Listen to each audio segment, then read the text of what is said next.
As you can see from Karen Pfeffer's bio, she has a fascinating and varied background in finance, marketing, and advertising, and more recently, in helping people to break through limiting beliefs and unproductive patterns to achieve their full potential. Karen is the co-founder of Firepower Seminars, a company that provides a variety of communication, empowerment, team building, and transformational experiences to those who are seeking to increase their effectiveness and achieve a higher level of performance. I have had the privilege of attending a lot of Karen's events, and I am confident that Karen has something powerful in store for us today. So please join me in welcoming our next guest, Karen Pfeffer.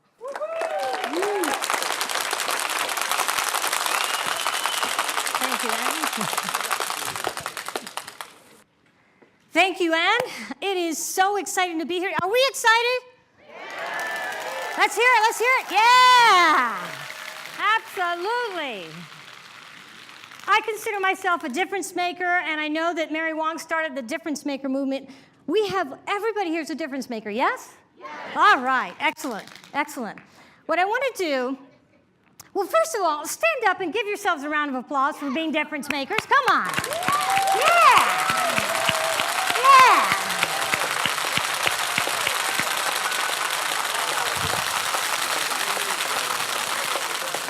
You can thank yourselves. You can thank yourselves.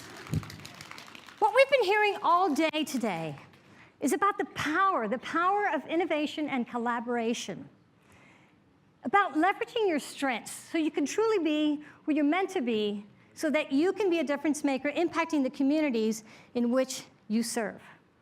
Leveraging your strengths, that's where I come in. Leveraging your strengths. It's about allowing yourself to be totally amazing and totally a difference maker, making impact no matter what you do. Allowing yourself to be empowered within your story, to be all you're meant to be. Everybody ready to do that? Be all you're meant to be? Yeah. Let's hear the clappers. I love the clappers. Yeah? All right. We are where we are and who we are by what's gone into our mind. And we can change who we are and where we're going by what goes into our mind. See, when we're born, we come in with a clean slate. And then all of a sudden, we get these environmental signals where we start filtering things, we start perceiving things, and it starts becoming part of our story, our beliefs, our perceptual filters. It affects everything, our behavior, our capabilities, our identity. And anything from the environmental signals of our senses, what we see, what we hear, what we feel, taste and smell. I mean, I know when I was growing up and my grandmother was making café con leches, I was always there, and I still smell it to this day, right?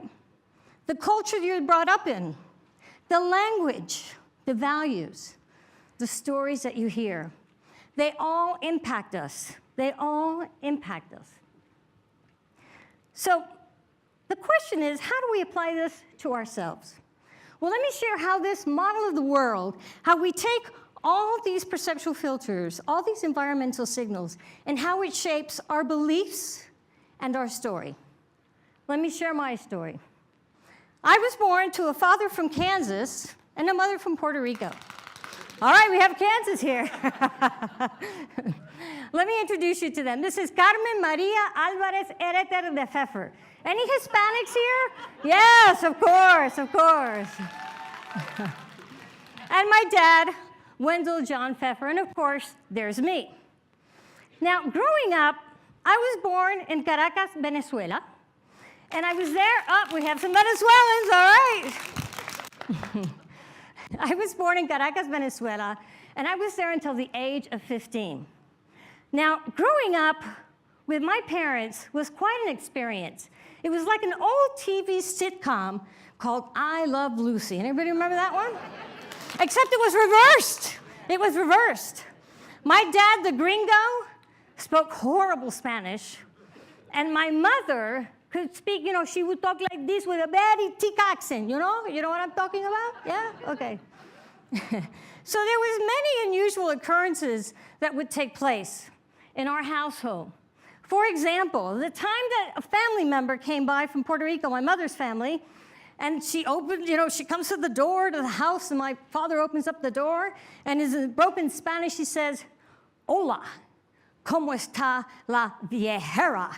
Which, the Latins get this, but in English, it translates like, "Hello, how is the old bag?" It's not what he intended to say. What he wanted to say is, "Hola, ¿cómo está la viajera?" which is, "Hello, how is the traveler?" So I grew up with these experiences. I had fun. We had a lot of wonderful times growing up. But then what happened is we came to the United States. My dad retired, and we moved to Miami, to South Florida. And I went into culture shock. Culture shock. And it was the smallest things, even greeting people. Even greeting people. I don't know, for those of you, have you ever seen Hispanics greet each other? Yeah? It's an event. Hola, querida, ¿cómo estás, cariño? Right? And then the goodbyes are even more intense, right? They tell a story, and then they say, "Oh, I'm leaving. Let me take another hug. Let me take another hug. Let me take it," right? So imagine me here arriving in the United States, my perceptual filter, my cultural background of saying hello, you hug and kiss. So imagine meeting somebody from Indiana and Ohio. Hi! No, I don't think so. So I started to have to shift my perceptual filters, my way of thinking, my model of my world. I had to start shifting because I knew in order to survive, I had to be able to be very flexible and start understanding and perceiving other people's perceptions, their world. We've all heard the saying before, if you want to understand somebody, step into their shoes, right? Step into their shoes. So after I graduated from high school, went on to college, I said to myself, being a Hispanic, I want to be able to prove to people, especially my loved ones and my family, that I could be independent. See, because part of my culture is you're really not independent. You rely very heavily upon men. And I wanted to prove a point that I could be my own person. So what did I do? Upon graduating from college, I started a great career in banking. Yeah, it was about that exciting. Yeah. See, I wanted to go into something where I could prove my point, that I could be an independent, successful Latina. So I went into the banking industry, which is predominantly male-oriented, of course. And I realized after several mergers, you know what? This isn't for me. This isn't for me. And I went through so many roadblocks as a woman. Anybody ever been there? Obstacles, roadblocks? Yeah. One of the things that I learned, well, actually, yes, a clap, because here's the deal. There are no failures. I learned that obstacles were there for me to make sure that I knew what my goal was, that I wanted to get there. So really, I welcomed the obstacles because I started shifting my filters. I started realizing there are no failures, there's only outcomes. And by failures, I could learn something from them. So question, who here likes to fail? Nobody, right? But who here likes to learn? All hands should be going up. Yeah. So we can learn from our experiences. So I reframed that. We can learn from our experiences. After several years in banking, and after many mergers, I said to myself, "Self, is this really what you want?" And I said, no, that's not what I wanted to do. I really wanted to be an entrepreneur. I wanted to share with people. My passion was marketing, and my specialty was bank marketing. So I decided to start an advertising and marketing agency, which I did. I launched a marketing and advertising agency, but before I did, I thought to myself, oh my God, this is scary. Anybody ever been there? You know you want to do something, but you're scared? Yeah. And I said to myself, if I don't do this, I may never do this again. So I went through all the processes, and I said to myself, what's the worst that can happen? Well, the worst that can happen is they take my house, they take my car, I had a small boat, I could head down to Mallory Square, head down with my boat down to the Keys, and I could go to Mallory Square and sing a few songs. I have a mean rendition of Bésame Mucho. So, and also La Bamba, La Bamba. So anyway, I was like, okay, so I can put food on the table. I can take care of myself. So I did launch it, and I did decide to do it. I had my advertising agency for 12 years. Now, it wasn't easy at the beginning. Is it ever easy at the beginning? No. But you have to have your purpose, a strong purpose, your why. Why is it that you do within your nonprofits and profit organizations? What's the purpose? What's the passion? What is it that drives you to do the things that you want to do? Why is it that you want to help the people that you want to help? So realizing I had a passion for solving problems, and I really wanted to do that. So when I started my business, I had a garage, and I converted my garage into my company, and I plastered all around me, what can I do today to generate income? What can I do today to generate income? Because I was filled with focus and intention, which is what we need to do in our businesses. Stay focused. There are so many distractions. Stay focused. I grew it, had it for many years, 12 plus years, and grew it to have over 20 employees working with clients like SunTrust, Bosch & Lomb, and Sprint. But here's what happened. I became a workaholic, an official workaholic. Anybody been there? Yeah? Okay. And because I became a workaholic, I made no time for me. None whatsoever, zero. It was always, let me do this for you, let me do this for my family, let me do this over here. It didn't take time for me, and guess what happened? What happens to most workaholics, for me, from my observation and experiences, it takes a toll on our health. It takes a toll on our health. And I had a wake-up call. I ended up having major surgery, thought I had cancer, didn't know until I came out of surgery. It wasn't cancer, thank God. But minus an ovary cyst and some other things, I came back and I started saying to myself in this lovely hospital room where I shared a space with a woman who always watched Judge Judy, which I will never watch to this day. Okay? I said to myself, is that it? You reach this pinnacle? And I proved that I'm a Latina that can be independent and that I can make something for myself. And I was solving problems and helping clients. But I realized that my passion, my underlying passion, was helping people, connecting here, not here. And as I was sitting in that hospital room, I said to myself, there's got to be something else. There's got to be something else. After much time and reflection, I actually took some time off, which was unheard of for me. And I did wonderful things like going to Spain and meditating with monks. It was fabulous. It got me out of my space, out of my workaholic environment, realizing I had to take time for me. And when I came back, I launched a business with my partner, Connie Phelan. And I decided, you know what? My burning desire, my passion, is to empower and inspire individuals so they can realize their full potential. I wanted to teach people to do what I did, but without all that stuff in there, because you can cut your time down if you find role models that have the same outcomes that you're looking for. So we launched Firepower Seminars in 2006. This year is our 10th year. Come on, clappers!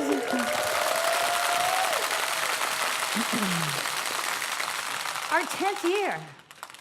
And what we do is we empower and inspire individuals through experiential activities. Activities that not only involve the mind, but also involve the body, because we realize there's this thing called embodied cognition. The mind and the body think very differently. You can intellectualize something all along. I want to be healthy, I want to be wealthy, I want to have a great profit, I want to do this, I want to do all these causes. But until your body gets engaged, it won't happen. You have to engage the body. So we started doing experiential activities. And just out of curiosity, who here was at the Women's Symposium and broke through a board with their bare hand? Aha, we have a couple of them. Yay! So I'm just going to share with you, for those of you who have not had that experience, to get a little taste of some of the activities that we do, to allow people to realize that they're more amazing than they really know, that they can do things that appear impossible. I'm going to get you all fired up. I promise you. All fired up. It's about breaking through, breaking free of your limitations.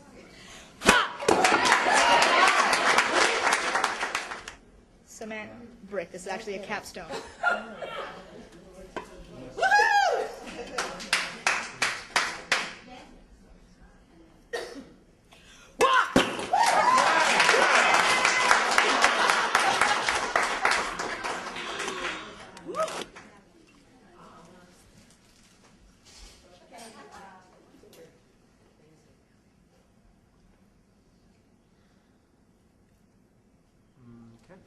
I can. I will. Whatever you guys are I must.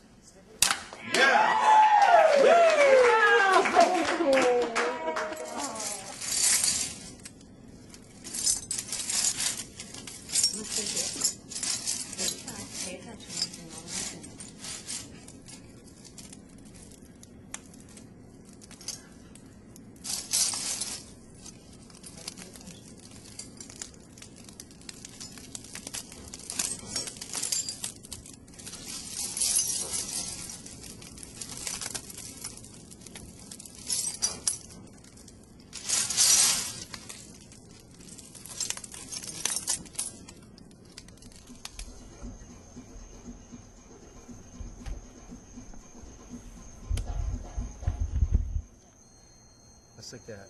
Perfect, honey.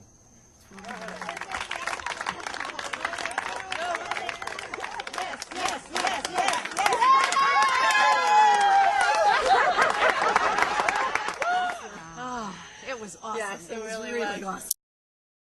I share with this and I'm hearing,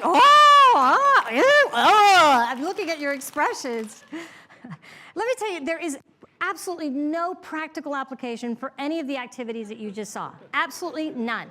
Zero. Because it's not about the activities. It's about our mindset, and it's about our story, what we think we're capable of doing, and how much we can help others through the services that we're offering. It's about shifting our filters so that we can say, instead of, I don't know, or I can't, to, I absolutely can, and I'm unstoppable. That's what it's all about. It's about shifting perceptual filters and shifting your mindset to know and own that you are much more amazing than you know. She broke a capstone, a cement block, a brick with her bare hand. We turned it into styrofoam. It's all metaphors. Like I said, we don't have a shortage of firewalkers or board breakers. I can tell you that. Let me share this story of one of the individuals who came to one of our empowerment seminars. This is Jackie. Now, I don't know if you can see on your left-hand side, she's there with her service dog, Wabi. And behind her is her wheelchair. Jackie shows up to our empowerment seminar in a wheelchair with a service dog. And I'm thinking, well, she's here obviously to watch, right? She's not here to do any of the activities, right? But I was so wrong. I was so wrong. Jackie was a nurse, had been active for many, many, many years, and she unfortunately got a disease called myasthenia gravis, which simply means weakness of muscles, grave weakness of muscles. As a result of that, she no longer could do all these adventures that she was so used to doing, flying out of airplanes and walking the entire Appalachian Trail. So she decided to dedicate herself to teaching dogs how to become service dogs, as she needed one herself. So she shows up to our seminar, and she lets Connie and me know that she is there to do, not to watch. And I'm thinking to myself, okay, lots of prayers right now, thank you very much, right? Because I had this premonition, this preconception, based upon her coming in with her service dog and her wheelchair. Well, let me tell you, Jackie got up out of her wheelchair, broke a board with her bare hand, busted through a limitation that she was working through. Then she got up, put the arrow right in the soft part of her throat, one step to the goal that she wanted, pow, busted it. Then she took a steel rebar that's used in concrete to build concrete buildings. It's put to reinforce concrete buildings. Put it on her neck in the soft part again with a partner that she didn't know, and just had faith and walked, and the rebar bent. And then when it came time for the fire walk, I thought for sure, okay, she's not going to do this, right? She's definitely not going to do this, because for me, safety first. I always tell people it's challenge by choice. You don't have to do the experiences. It's your choice, because you will learn even from the participants and what they're going through. So we all go out to this fire path, and Jackie's there with her service dog in her wheelchair, and all of a sudden, 1, 2, 3 people walk, and there goes Jackie. I see a friend of hers holding back Wabi, and off she goes, and she starts walking. And she's a little wobbly as she walks, and then at the end, she falls right on the ground. Now, the only people that knew that she had the disease that she had, the muscle weakness, was me and Connie. Our fire tender freaked out. He goes over there, oh my God, did she burn? Ah! Right? And she's, no, please stop. I'm fine, I'm fine, I'm fine. She got her dog, she got herself up, got back into a wheelchair. And she told the group that was there that night, listen, I have this disease. My muscles give out on me. So as soon as I walked, that was it. That's all the energy I had. I fell because of my muscle disease, and I'm fine. Look, she even showed her feet. Absolutely no burns, not even hot spots. And I thought to myself, wow, this lesson wasn't for Jackie. This lesson was for me. It was me who was limiting Jackie based on what I perceived to be her limitations. And it was a huge lesson for me to realize the only one who limits ourselves is ourselves. Don't let anybody ever stop you from getting the very thing you want. See, we're capable of doing so much more than we think we can, and we are more amazing than we know. So I can't bring these activities to you here today, but are you willing to do an activity that involves none of those things that looked a little scary to you all out there? If you are, stand up. Stand up. Stand up.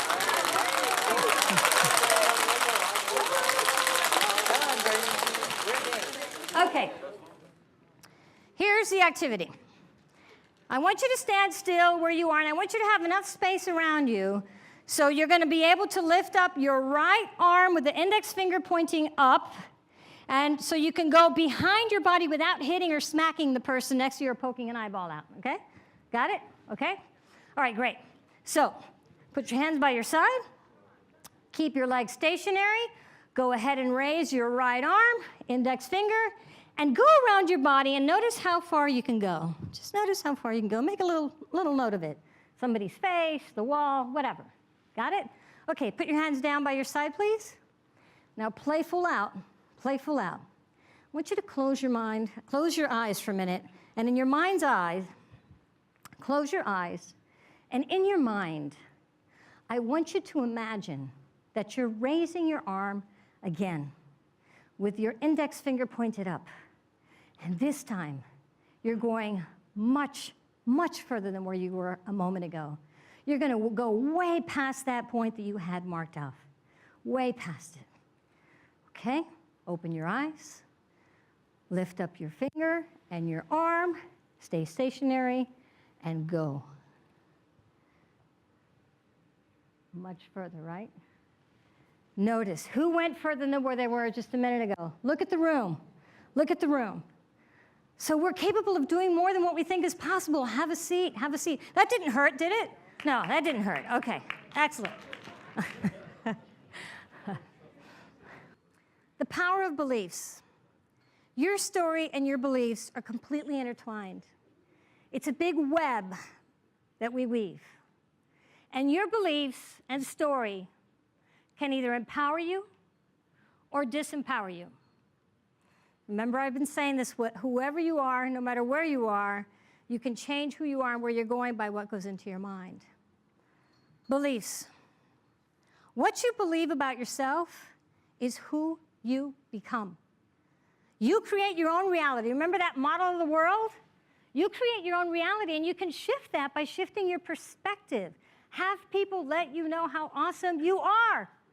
Absolutely. Because who tends to be our worst critic? We tend to be, most of the time, our own worst critic. Oh, I'm not that. Oh, I really couldn't say thank you for that. That really wasn't right.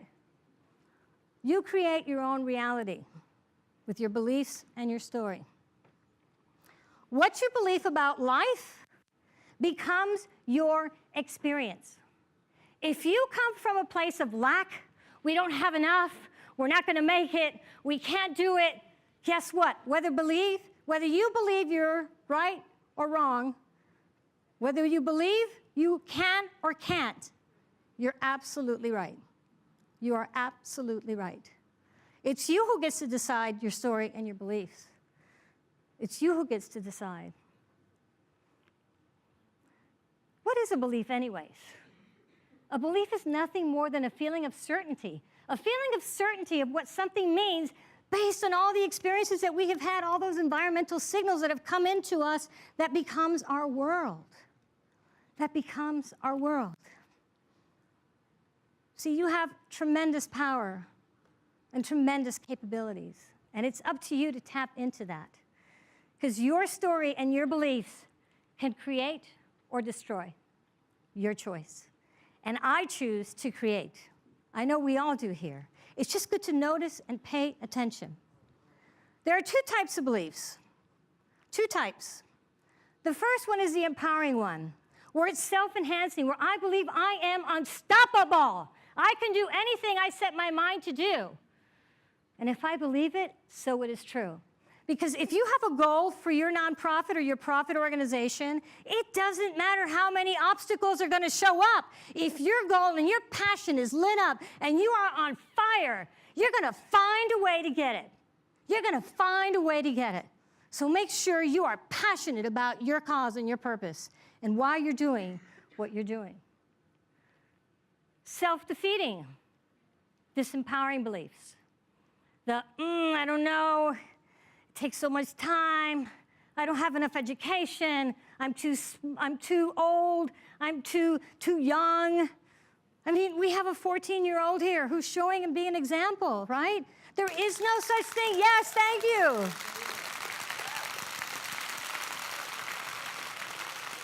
We're the ones who set our limitations on ourselves. We're the ones who set the limitations on ourselves. But here's the curious thing.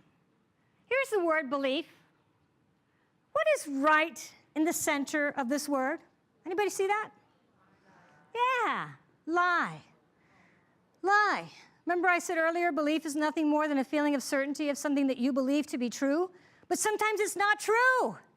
Sometimes it's not true. It wasn't true for me that I had to get married in order to have significance in my life and be a slave to a Hispanic man who was going to have mistresses. That was not what I wanted for myself. That was not what I wanted for myself. That was false. So I created a new reality for myself. Okay? We are not our programming. We are not our conditioning. When I went through that downturn in my surgery, I started studying courses and reading books and going to all these seminars. Got to meet Tony Robbins when he was just getting started out. I had an amazing experiences and ahas as I was going through that phase of my life. And I came across what's called NLP, Neuro-Linguistic Programming. And neuro-linguistic programming is simply an approach to communication and self-development. Neuro, the mind. Linguistic, our language, what we say to ourselves, what we say to others. And programming, all those experiences, those environmental signals that program us on a subconscious level. You're not good enough. You're too young. You're too short. You're too blonde. You're too whatever, right? So pay attention to that. It is not us. We are not our conditioning. We are not our programming. You can shift that. You can shift that. It doesn't matter where you are. You can go anywhere you want to go if you just shift your approach. Start asking empowering questions instead of disempowering questions. The only time you want to ask the why question is when you're setting your purpose. Do not ask the why question when you're starting and doing your business. Why am I not generating income today? Well, guess what? Nobody's buying. Hello? Okay? Why can't I seem to get anybody to call me? Because nobody's interested. Hello? But instead of saying, who do I know? Who do I know that can help me, that has the same passion that I do, that can help others on this planet and be a difference maker to make an impact on a global basis without me even knowing it? How, what, and who questions, empowering questions. That's what you want to be asking yourself. Start shifting things. Start paying attention to your own programming, your own beliefs. In order to change a belief, we first have to become aware that we have this limiting belief, this lie within our own belief. This lie. How many here have been aware of beliefs and have shifted them? Almost every, let's see, okay, good. Well, we're going to have an exercise here because the only thing limiting us in life is our belief that there are limits. That's the only thing limiting us in life. There's an author by the name of Donald Miller who says that in order to have a good story, you have to have a character who wants something and has to overcome conflict. A character who wants something who has to overcome conflict. Guess what? You are the main character in your story, your epic story.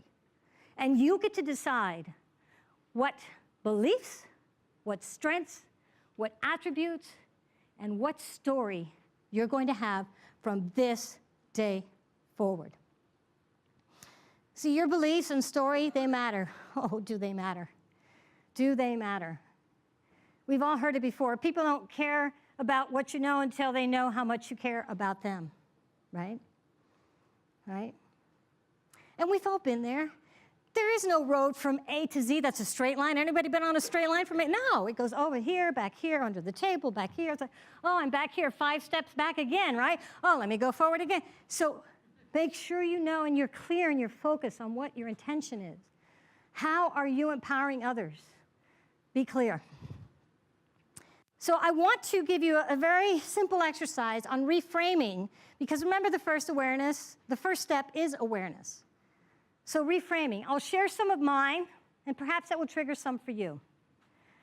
When I grew up, I was taught, it's part of the Latin culture, you put everybody else first before you put yourself.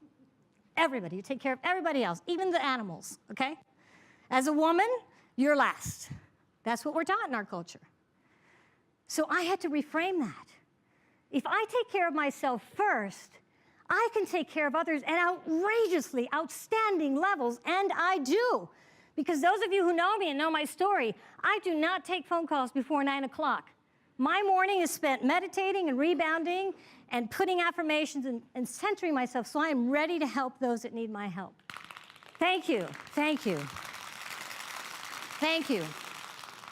I also grew up being told, oh, she's so pretty, but she's not very smart.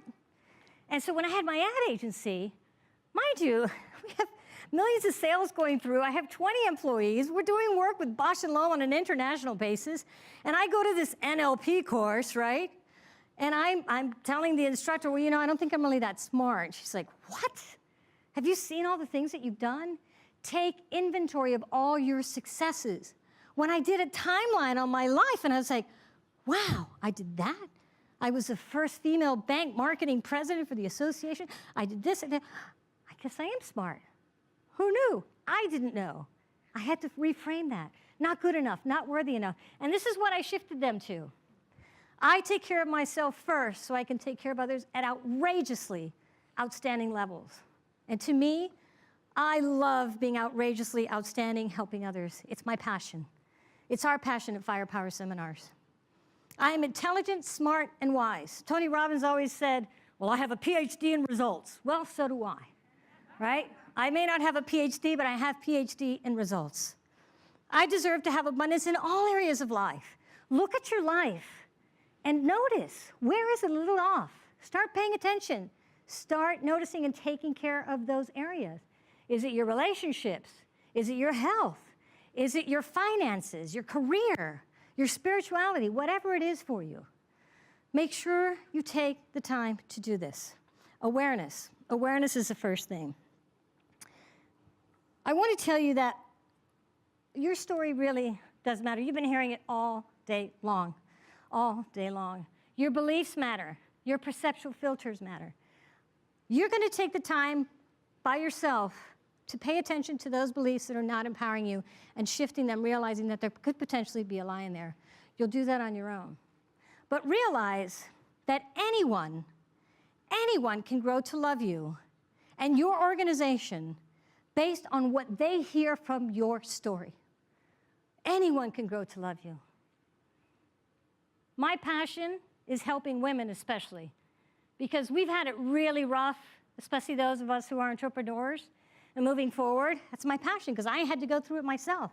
So if I can help others, by all means. And helping youth, and we're now working with addiction centers where we're actually helping people that are addicted to heroin and all sorts of horrible drugs because of the path that they took, realizing that where they are isn't where they have to go. And it's so empowering to let people realize, oh my God, if I can do something that appears impossible, what else am I limiting myself in my life that is possible. We can change our story. We can change it for the better. You get to decide. You get to decide. What is your story? What are your beliefs? Share your strengths and your empowering story with everybody that you meet. And all you have to do is say, are you interested in helping anybody at all? Children, seniors, because there might be a cause. Veterans, today's Veterans Day. Anybody at all? Let's see what we can do, because it's the stories that ignite people. But I want to finish with this. You, everybody here, each and every one of you, you are all amazing. You are amazing difference makers. And I am honored to be a part of the Office Depot Foundation Difference Maker movement. And as a result of getting involved, I had the honor and privilege of speaking last February at the Women's Symposium, which you all have flyers on your tables. Please sign up for next year. It's going to be amazing. But here's what happened to me. I was so moved by the people that I met, by the hearts that I experienced, and the new friends that I have in my life, that I decided to write a song. And I'm going to share that song with you. But before I share the song, I want everybody to stand up. Everybody stand up. Stand up. I want you to repeat after me. There is always a way. There is always a way. Yes, yes, yes. Yes, yes, yes. I face everything and rise. I face everything and rise. Yes, yes, yes. Yes, yes, yes. I surround myself with difference makers. I surround myself with difference makers. Yes, yes, yes. Yes, yes, yes.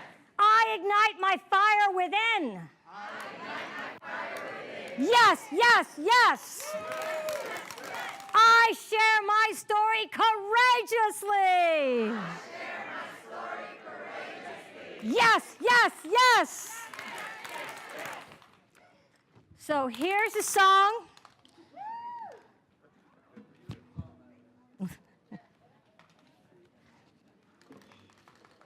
And it has a very simple chorus so you all can sing. It's very simple. We are the difference makers. We're here to stay. We are the difference makers. Come join our way. We are the difference makers. We're here to stay. We are the difference makers. Come join our way. Listen, learn, and care. That's the mission of the foundation, finding many ways to empower those in need. And on top of that, for all those involved, you will build and share your own story for success.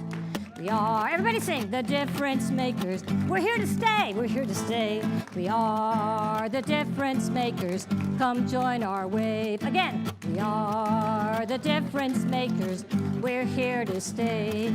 We are the difference makers. We're here to stay. Innovation, collaboration, thanks to Mary Wong. Finding many ways to grateful for her heart. Based on what we've learned, we grow as we give, leveraging our strengths to impact the world in which we give. We are the difference makers. We're here to stay. We are the difference makers. Come join our way. We are the difference makers. We're here to stay. We are the difference makers. Come join our way. Take responsibility to make the change for yourself. Helping others do the same, be all that they can be. Share your story and your gifts while taking care of yourself, bringing joy to your heart and those you're blessed to meet. One more time. We are the difference makers. We're here to stay. We are the difference makers. Come join our way. We are the difference makers. We're here to stay. We are the difference makers. Come join our way. Thank you very much.